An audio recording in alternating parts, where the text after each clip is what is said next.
We all know the moment when we look back in hindsight and say to ourselves, what if?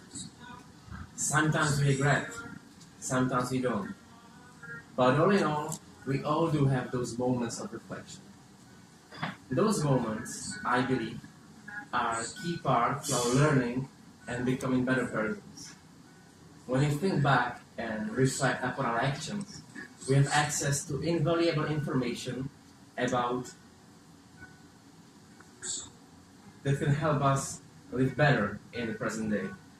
However, sometimes we spend too much time contemplating and thinking about what we could have done better and differently, that we find ourselves stuck at one place, going nowhere. And instead of focusing on how can we learn from it and what can we take from it to enhance our present lives, we fall into a pit of despair. And climbing out of the pit, it's not an easy thing to do. But there may be a recipe. Let me read you an excerpt from a favorite book of mine by Viktor Frankl. Viktor Frankl was an Austrian psychiatrist and Holocaust survivor.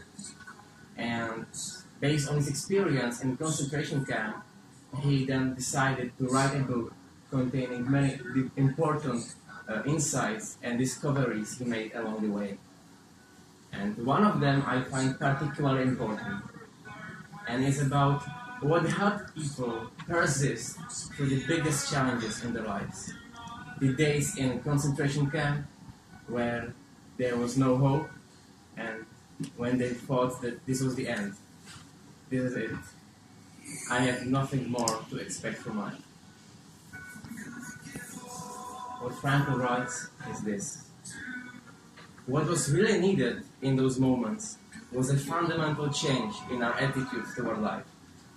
It did not matter what we expected from life, but rather what life expected from us. We needed to stop asking about the meaning of life and instead to think of ourselves as those being questioned by life, daily and hourly. And our answer must consist not in talk and meditation, but in right action and in right conduct.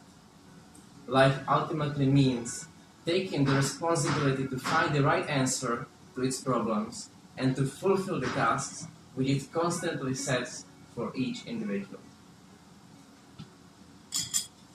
Every day we face many different tasks. Some are bigger, some are smaller. Some may seem as more vital and important, and some as more inconsequential. But the truth is, all of them are there for a reason, and our job is to find it and capitalize upon it. Because challenges are like hidden gifts, depending on how we respond to them. So next time you're faced with a situation that seems to have no way out, do not regret yourself. Do not fall into desperation. Do not play the victim. Instead, embrace yourself. Do the best you can and play the game in life. Thank you.